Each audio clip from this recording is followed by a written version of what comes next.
আসিফ মাহমুদ সজীব ভুঁইয়া সম্ভবত মারাত্মক এক প্যাচে পড়ে গেছেন, তাদের নিজেদের মধ্যে দ্বন্দ্বের সৃষ্টি হয়েছে এবং খবরগুলো বা সত্য বোধহয় এভাবে বেরিয়ে আসে।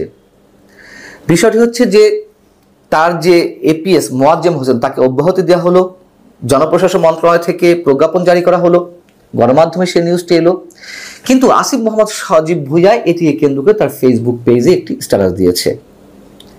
সেটি হচ্ছে গণমাধ্যমে যে লেখা হয়েছে তাকে অপসারণ করা হয়েছে, আসলে অপসারণ করা হয়নি, তাকে অব্যাহতি দেওয়া হয়েছে। ধরে নিলাম যেটি সত্য কথা যে জনপ্রশাসন মন্ত্রণালয়ের ওই প্রজ্ঞাপনে অপসারণ শব্দটি ছিল না, কিন্তু আমরা তো ধরে নিয়েছিলাম যেহেতু দুর্নীতির অভিযোগ ছিল তার বিরুদ্ধে গুরুতর, 311 কোটি টাকার দুর্নীতি করেছেন, তিনি সুইজারল্যান্ডে বাড়ি করেছেন, এপিএস মোয়াজ্জেম হোসেনের কথা বলছি, তো সমালোচনার মুখে তাকে সরিয়ে দেওয়া হয়েছে। কিন্তু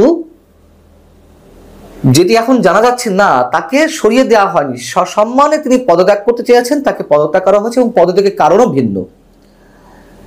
আসিফ মাহমুদ সজীব ভুঁইয়া তার ভেরিফাইড ফেসবুক পেজে তার যে অফিসিয়াল ল্যাঙ্গুয়েজ তাকে কেন্দ্র করে সেটি তিনি নিজে আপলোড করেছেন।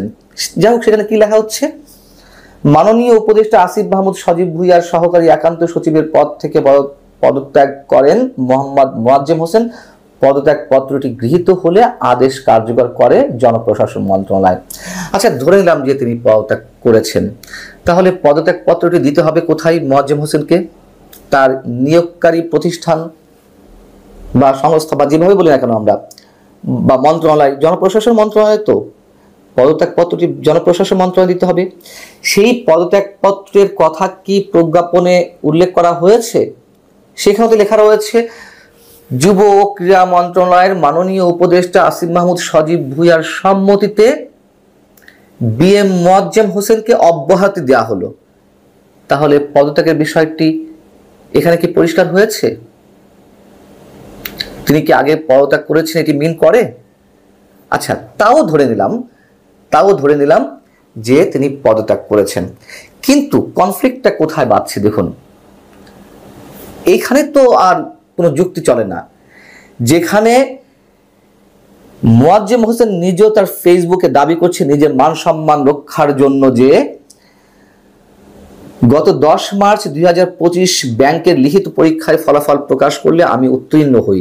এর পাশাপাশি তিনি যে বিসিএস এর প্রিলিমিনারি তো উত্তীর্ণ হয়েছেন, তার ভাই বাবা লিখিত পরীক্ষার সামনে, সেজন্য তাকে প্রস্তুতি দিতে হবে।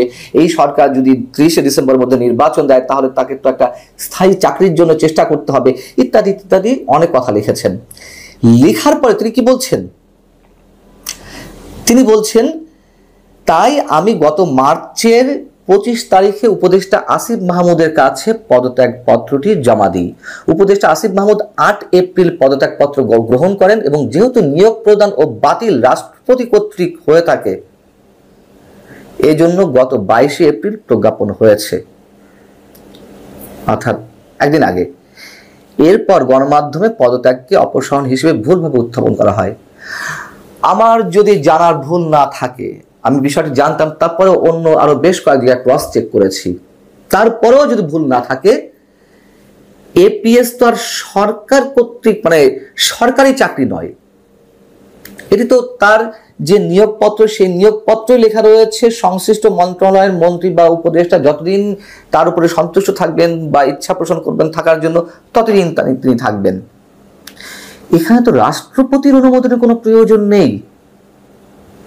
জনপ্রশাসন মন্ত্রণালয় নিয়োগ দিয়েছিল, জনপ্রশাসন মন্ত্রণালয় সর্বোচ্চ তারাই তার পদত্যাগ পত্রটি গ্রহণ করতে পারেন, তার অব্যাহতি দিতে পারেন, তাকে অপসারণের বিষয় মন্ত্রী বা উপদেষ্টার সঙ্গে যোগ সাজস্য করতে পারেন।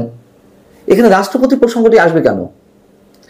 এবার আসুন, যে কথা বলছিলাম যে প্যাচে পড়েছে, দুর্নীতি ভাই হয়েছে। দুর্নীতি কোথায় কি হচ্ছে আমরা সবকিছু না জানলেও কম বেশি তো জানি, এবং লোকমুখে তো এগুলো একেবারে স্বীকৃত। সেই জায়গা থেকে আমরা বলতে পারি যে তিনি যে একেবারে শতভাগ সৎ, নিশ্চয় তা নয়।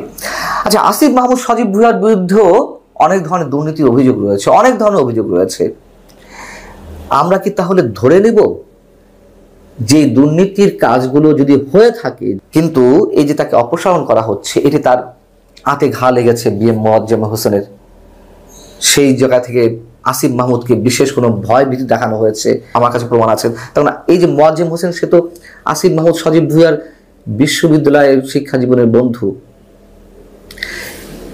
এই যে মোয়াজ্জেম হোসেন একজন এপিএস পদে নিয়োগ পাওয়ার পরে নিজের এলাকায় শোডাউন করে, পোস্টার ছাপে, এর উদাহরণ কোথাও দেখা গেছে? এই মোয়াজ্জেম হোসেন করেছেন। তিনি কতটা সৎ আমরা সেটি চোখ বন্ধ করলেই কল্পনা করতে পারি। তো সেই জায়গা থেকে আসিফ মাহমুদ সজীব ভুঁইয়া তাকে অব্যাহতি দিতে গিয়ে কোনো ধরনের অনাকাঙ্ক্ষিত মুহূর্তের মধ্যে পড়েছেন কিনা আমরা জানি না। তবে অব্যাহতি নিয়ে যেসব বয়ান এখন আসছে, বিশেষ করে মোয়াজ্জেম হোসেন নিজে যেটি লিখেছেন যে রাষ্ট্রপতি বিষয়টি, এটি একেবারে অগ্রহণযোগ্য। বিষয়টি কেউ জেনে থাকলে আমাকে জানাবেন প্লিজ, যে রাষ্ট্রপতির অনুমোদনে বা বাতিল সম্মতির এই বিষয়গুলো রয়েছে। এখন বিষয়টা হচ্ছে কি, শেখ হাসিনা একটি সংবাদ সম্মেলনে বলেছিলেন যে তার এপিএস 400 কোটি টাকার মালিক হয়েছেন। তিনি চলে যাওয়ার পরে তিনি জানতে পেরেছেন। তখন আমরা অনেকে সমালোচনা করেছিলাম তার এপিএস বা পিওন যাই হোক না কেন, মিস্টার জাহাঙ্গীর, তিনি 400 কোটি টাকা মালিক হয়েছেন, তিনি আগে থেকে কেন জানতেন না? আর জানলেনও বা যদি, তিনি চলে যাওয়ার পরে তার বিরুদ্ধে কি ব্যবস্থা নেওয়া হয়েছে? এই যে আসিফ মাহমুদ সজীব ভুঁইয়া অব্যাহতি এবং অপসারণ এই শব্দ দুটোকে নিয়ে যে খেলছেন, বা যেহেতু বিএম মোহাম্মদ মোয়াজ্জেম হোসেন আপত্তি তুলেছেন যে না, এটা আমার জন্য আত্মসম্মান হানিকর, আমাকে কেন অপসারণ করা হবে বা অব্যাহতি দেওয়া হবে, বলা হোক যে আমি পদত্যাগ করেছি, এইসব নিয়ে যে নানান ধরনের জটিলতা, সেই জায়গা থেকে আমরা সব বাদ দিয়ে যদি বলি আসিফ মাহমুদ সজীব ভুঁইয়া কেন তাকে পদত্যাগের সুযোগ দিবেন, কেন অব্যাহত বা করতে দিবেন, কেন তাকে আইনে আওতায় আনা হয়নি, কেন তার বিরুদ্ধে দুর্নীতি তদন্ত করতে দেয়া হয়নি বা সে ধরনের পদক্ষেপ নেওয়া হয়নি? আমরা একইভাবে দেখলাম যে জাতীয় নাগরিক পার্টি, এই আসিফ মাহমুদ সজীব ভুঁইয়ার সহযোদ্ধারাই তো করেছেন এই দল, সেই দলের একজন যুগ্ম সদস্য সচিব সালাউদ্দিন তানভীর, তাকেও দল থেকে সাময়িক বহিষ্কার করা হয়েছে, কারণ দর্শার নোটিশ দেওয়া হয়েছে। এই সালাউদ্দিন তানভীর, তার বিরুদ্ধে তো গুরুতর অভিযোগ, জেলা প্রশাসক নিয়োগে তিনি তদবির করেন, ডিসি নিয়োগে, আরো অনেক বিষয়, বড় বড় বিষয় তিনি তদবির করছেন, বাণিজ্য করছেন, সচিবালয়ে নিয়মিত যাচ্ছেন, এবং এইগুলো যখন সোশ্যাল মিডিয়াতে প্রকাশ পেল, তিনি যাওয়া আসা করছেন, সচিবদের ঘরে যাচ্ছেন, তখন জাতীয় নাগরিক পার্টি এই অ্যাকশনটি নিল, তাও সাময়িক। সালাউদ্দিন তানভীর, তিনি যে স্কুল পড়ুয়া শিক্ষার্থীদের যে বইয়ের বিষয়টি, সেখানে বই ছাপানোর 400 কোটি টাকার বাণিজ্য করেছেন, এ কথা তো আরো অনেক আগের। এতদিন পরে তার বিরুদ্ধে কেন এই ব্যবস্থা নেওয়া হলো? এবং সরকার কি জানতো না যে 400 কোটি টাকা না হোক, 200 কোটি না হোক, 100 কোটি না হোক, 50 কোটি, 5 কোটি টাকার বাণিজ্য করেছে? এবং যার কারণে, এইসব কারণেই তো এইবারের বই ছাত্রদের হাতে, শিক্ষার্থীদের হাতে সময় ঠিক সময় তো পৌঁছায়নি। জানুয়ারি 1 তারিখ থেকে জানুয়ারি, ফেব্রুয়ারি, মার্চের মাঝামাঝি গিয়ে সম্পূর্ণ বই বিতরণ করা সম্ভব হয়েছে। এই যে শিক্ষার্থীদের জীবন নিয়ে ছিনিমিনি খেলা হলো, সরকারের ডক্টর মোহাম্মদ ইউনূসের মিনিমাম কোনো দায়িত্ব নেই যে এই মানুষগুলোকে ধরা? আমরা যতদূর শুনেছি তিনি সবই জানেন, জেনেও সবকিছু অ্যাভয়েড করার চেষ্টা করেন, বিকজ তার গদি রক্ষা করতে হবে। তার নিয়োগকর্তারা তো ছাত্ররা। কি আর বলার থাকতে পারে আমাদের? আল্লাহ হাফেজ।